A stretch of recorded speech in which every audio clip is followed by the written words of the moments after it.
So with that rigorous definition, let's see if you and I can't prove that this is true.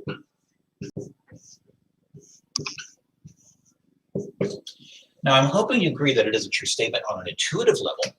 After all, as n increases as a positive number, certainly this fraction is going to get arbitrarily close to 0. But like I said, let's use my rigorous definition to prove it. So here I go. So I'm going to break this up into two parts. The first part is just my scratch work. Let's find an uppercase N that works in my definition. So given an arbitrarily chosen value for epsilon, that has to be strictly positive, and we're assuming very small, we need to find an uppercase N such that the absolute deviation between the nth term and my limiting value is no more than epsilon whenever N is chosen sufficiently large. Now, in this example, my A sub N is 1 over N. My L is 0. So it comes down to just a simple algebraic game of massaging this inequality in such a way that I get N is bigger than some algebraic expression epsilon, but N's already bigger than uppercase N. So both that expression at epsilon and its uppercase N are lower bounds for lowercase n. So I'll just naturally choose uppercase N to be the algebraic expression of epsilon. In this example, things are really easy.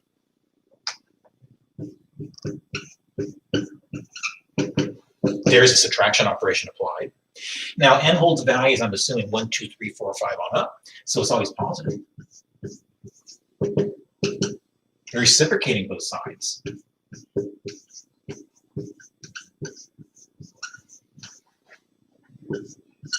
And look at that. There is one lower bound for lowercase n. Here's another lower bound for lowercase n in terms of epsilon. So we will choose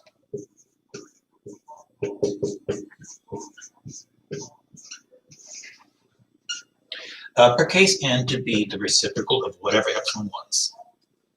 Now, I'm afraid this is just my scratch work. Now I need to prove that it's true.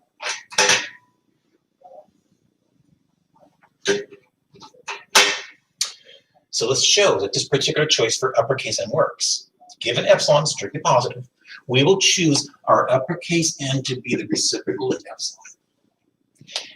Now, if lowercase n is chosen sufficiently large, and I can prove that this beast right here is eventually strictly less than epsilon, then I've used my rigorous definition to prove the limit is what it is. So here's the only gap I need to bridge. Let's bridge it. Now, you may say I'm repeating some of my algebraic steps, and I am, but at least I'm doing it in a very organized fashion. There's my A sub n, there's my L. I'll perform the subtraction. But I'm taking the absolute value as something always positive, so I'll suppress the absolute values. However, this really, really big word in mathematics means that I get to make this assumption whenever I so please beyond this point. But if little n is bigger than big N, then certainly reciprocal of little n is less than the reciprocal of big N. But I chose big N to be specifically 1 over epsilon. But the reciprocal of 1 over epsilon is just epsilon. Now, through transitivity of these relations, it basically says that this is strictly less than that beast. So I've proven that indeed the limit of this, as n increases that bound, is indeed this. Now, if I could maybe increase the level of complexity with this example.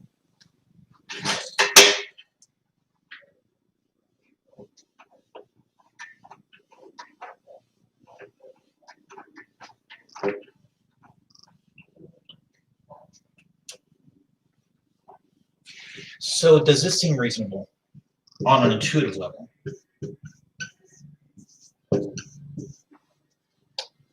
Because as n increases that bound, this exponent is decreasing that bound. And when you look at the graph of y equals e to the negative x, as the exponent increases that bound, the y values are indeed getting closer and closer to y values in the asymptote, which are 0. So, sorry, I didn't state the statement, did I? That's what I meant. So, here's my A sub n. There's my L. I'll slip them in.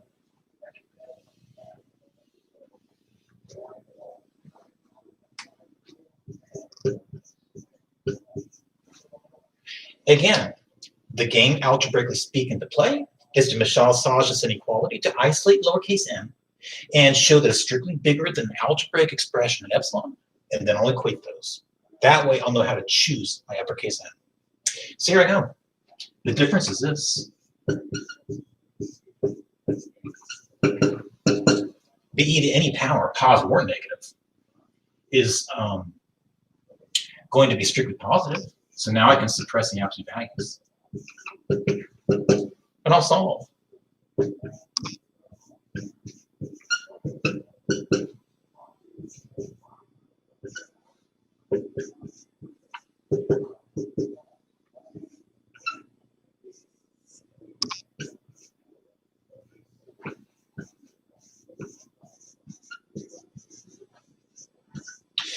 Now, it looks like I might have committed an algebraic blunder because, technically speaking, I can't take the square root of a negative quantity. But remember, I would typically choose epsilon to be a fairly small positive number. And if I assume it's less than 1, notice how the natural log of it is still negative. Its additive opposite is going to be positive. So I'm not violating the rules as long as this epsilon is strictly less than 1. Now, to show that it works, oh, n was that, got it.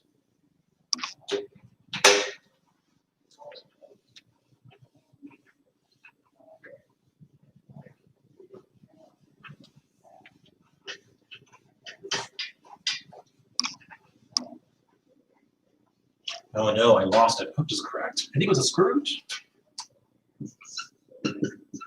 I think this.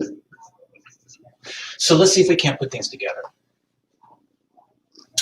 So to show that this particular choice for uppercase n works, given an arbitrary epsilon strictly positive, but still small, also less than 1, we will choose uppercase n to be this expression epsilon. And if lowercase n is bigger than uppercase n, then if I can show the absolute value deviation between my a sub m and my L, if I can show that this is strictly less than epsilon, then I've proven that the limit is what it is. So here too, let's dive in and bridge this gap. The difference is this. Again, e to any power is positive, so I can suppress the absolute values. Now I better slow down a little bit. Notice if lowercase n is bigger than uppercase n, then if that's the case, if this is smaller than that, well, I should say that. If this lowercase n is bigger, I should say, than this uppercase n, then I do think this expression right here is going to be smaller than that one. However, I'm going to make a decision that uppercase n is going to be chosen as this. And that's going to give me this. The squaring and square rooting undo each other. Now I'm running out of room, so I'm going to save a bit of space. The opposite of the negative that is that. And these will cancel. As desired, I see now that this absolute value business is eventually strictly less than epsilon. Therefore, it is indeed the case that as n increases up down, this algebraic expression in lowercase n goes to 0. And with my rigorous definition, we've proven it.